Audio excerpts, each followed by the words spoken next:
روزے کی حالت میں منبر رسول پر اگر اس جماعت اور اس تحریک کے کسی ذمہ دار تک یہ بات جا رہی ہو، موت سے پہلے وہ توبہ کر لے۔ مرکز نظام الدین کے اندر بیٹھے ہوئے یہ عمرا، یہ بڑے بڑے ذمہ دار، میں اللہ رسول کا واسطہ دے کر، کعبے کی حرمت کا واسطہ دے کر کہتا ہوں، موت سے پہلے توبہ کر لے۔ اس تبلیغی جماعت نے اس امت کو جتنا جہاد سے کاٹا اور جتنا بدر سے کاٹا، جتنا جذبہ شہادت سے کاٹا، کوئی اور تحریک کسی اور جماعت نے نہیں کاٹا۔ قادیانیوں نے جو کام کیا اور انگریز کی پیدا کردہ تحریکوں نے جو کام کیا، آج انجانے کے اندر اپنی جماعت کو جہاد کا مرتبہ دے کر، اپنی جماعت کے اندر مرنے والے کو شہید کا مرتبہ دے کر، اور اس میدان کی مٹی جسم میں لگ کر میدان جہاد کا مرتبہ دے کر، رمضان کے اندر جماعت میں نکل کر بدر کا مقام دے کر، میں اللہ کی عزت و جلالت کی قسم روزے کی حالت میں کہہ رہا ہوں کہ کتے سے بدتر موت یہ لوگ پڑیں گے جو بدر کا مذاق اڑاتے ہیں، اصحاب بدر کا مذاق اڑاتے ہیں، جہاد کا مذاق اڑاتے ہیں۔ میری بات اگر سمجھ میں نہ آئے، حضرت مولانا مفتی محمد شفیع صاحب رحمت اللہ علیہ کی معرف القرآن اٹھائیے گا۔ میں جذبات میں آ کر بول رہا ہوں، میں جماعت کا دشمن ہوں، میں چلے کا دشمن ہوں۔ ایک جگہ اشتہار لگا تھا، رمضان ایسے گزارے۔ ایک امیر جماعت جب اس کو دیکھا تو اس نے کہا کہ رمضان گالیوں کے ساتھ ایسے گزارے۔ کبھی کیبل آپریٹر پر اس کا جملہ نہیں کسا ہوگا، کبھی جبے خانے کے بارے میں اس نے تبصرہ نہیں کیا ہوگا۔ ہماری فکر امت محمدیہ کے اندر جذبہ جہاد بیدار ہو، امت محمدیہ اپنا شہادت کا تاج دوبارہ پہن لے، امت محمدیہ سلطان صلاح الدین ایوبی، ٹیپو کی تاریخ، بدر کی تاریخ کو دوبارہ زندہ کر دے۔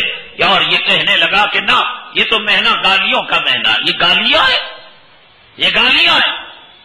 چوتھے پارے میں کنتم خیر امتی، جس کو جماعت والے جیسے ہر جو ہے تحریک کا، کانگریس کا، بی جے پی پارٹی کا، ٹھاکرے کی پارٹی کا، جماعت اسلامی کا ایک سلوگن ہوتا ہے، سلوگن کے طور پر اس آیت کو انہوں نے استعمال کیا، گویا یہ آیت انہی کے بارے میں نازل ہوئی۔ کنتم خیر امت اخرجت للناس تأمرون بالمعروف وتنہون عن المنکر، تم بہترین امت ہو جو نکالے گئے ہو لوگوں کے لیے، تم امر بالمعروف کرتے ہو، تم نہی عن المنکر کرتے ہو۔ ایسا بتائیں گے کہ جبرائیل مرکز نظام الدین کے اوپر، امیر جماعت کے اوپر یہ آیت لے کر نازل ہوئے، اور جو جماعت کا کام کر رہا ہے وہ اخرجت للناس، نکالے گئے چلوں میں، نکالے گئے سالوں میں، نکالے گئے جو ہے 4 مہینوں کے اندر، اور امر بالمعروف نماز کی دعوت اور نہی عن المنکر منہ میں لگام، کچھ نہیں۔ مفتی شفیع صاحب رحمت اللہ علیہ تفسیر معرف القرآن کے اندر اس آیت کی تفسیر کے اندر لکھا ہے، دیکھو یہودیت سے باز آ جاؤ، نصرانیت سے، منافقت سے باز آ جاؤ۔ منافق، اس بدر کے جنگ کو یوم الفرقان کیوں کہا گیا؟ اس لیے یوم الفرقان کہا گیا کہ آج منافق، آج مومن الگ ہو گیا۔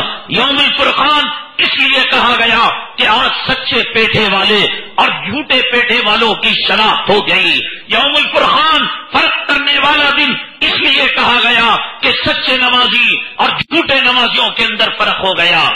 حضرت مولانا مفتی محمد شفیع صاحب رحمت اللہ علیہ نے اس آیت کی تفسیر کے اندر، معرف القرآن کے اندر، کلام پاک کے چوتھے پارے میں جس کو تم نے سلوگن بنایا ہوا ہے کنتم خیر امت، خلاصہ تفسیر کے اندر لکھا ہے کہ امت محمدیہ کافروں کے سامنے، مشرکوں کے سامنے، اعداء اسلام کے سامنے دعوت پیش کرے گی۔ اگر دعوت سے کام نہیں چلے گا تو نیاموں سے تلوار نکلے گی اور جہاد کی قوت سے ان کو منوائے گی۔ یہ دونوں باتیں ہیں، دعوت و جہاد۔ اب ہم نے اس کو کر دیا دعوت و تبلیغ۔ کنتم خیر امت کا ترجمہ دعوت و جہاد ہے۔ مفتی شفیع صاحب نے، میں حوالہ دے رہا ہوں، حوالہ غلط، منہ مانگا انعام دیا جائے گا،